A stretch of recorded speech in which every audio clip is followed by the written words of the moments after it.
এমন যদি হতো আমি পাখির মতো উড়ে উড়ে বেড়াই সারাক্ষণ। আসলে কি পাখি হতে পারবো? পারবো না। কিন্তু মাঝে মাঝে মন কি চায় জানেন? পাখির মতো যদি উঠতে পারতাম, ওই দূর আকাশে উড়ে বেড়াতাম, ঘুরে বেড়াতাম, প্রকৃতি দেখতাম, সব কিছু দেখতাম, তাহলে কতই না ভালো হতো, তাই না? আসলে এটা সম্ভব না।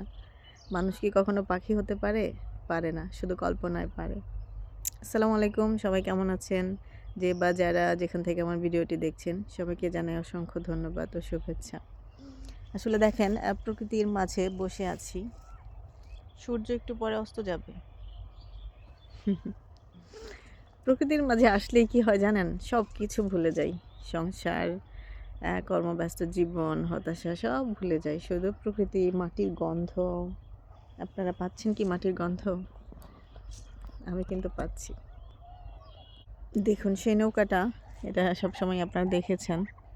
তো এই ক্ষেতটাতে সরিষা কেটে ফেলেছে, পেকে গেছে, তো শুকা দিয়েছে।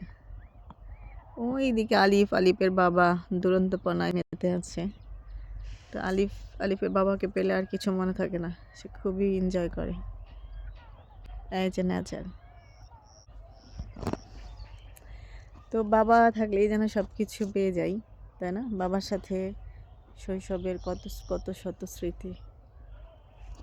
তো ছুটির দিন হলে আমরা একটু বাইরে আসি, কাছাকাছি এসে একটু বসি, একটু প্রকৃতির কাছে বসি। আলিপ একটু দৌড়াদৌড়ি করে বাবার সাথে, যে সূর্যটা একটু পরে অস্ত যাবে। তো আপনারা যারা শহরে আছেন, যারা এখন অনেক ব্যস্ত, মনে করছেন যে খুবই ক্লান্ত, তারা একটু চোখের ভালো লাগাটা নিয়ে নেন, সবুজ মাটির গ্রানটাও নিয়ে নেন আমার সাথে।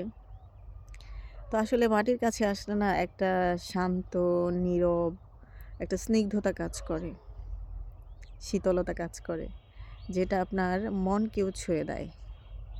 তো এই জন্য চেষ্টা করবেন একটু বিকেল হলে, যারা গ্রামে আছেন তারাও তো অনেক ব্যস্ত, অনেক কাজ করেন বাসায়, বিকেল হলে একটু মাটির কাছে আসার জন্য, প্রকৃতির কাছে আসার জন্য।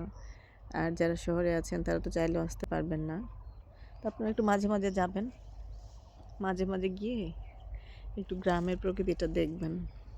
তো যাদের শেকড় গ্রামে, আমাদের সবারই শেকড় গ্রামে, তো একটু সময় সুযোগ করে ছুটি নিয়ে অবশ্যই আসবেন, তাহলে দেখবেন অনেকটাই ভালো লাগবে। কারণ আসলে এখানে তো আমাদের তো অবিচ্ছেদ্য অংশ, আমরা তো এখানেই মিশে আছি। মাটি থেকে আমাদের জন্ম, মাটিতেই আমাদের শেষ। ধন্যবাদ যারা পুরো ভিডিওটি ধৈর্য সহকারে দেখলেন। ভালো লাগলে লাইক, কমেন্ট, শেয়ার করে পাশে থাকবেন। আল্লাহ হাফেজ।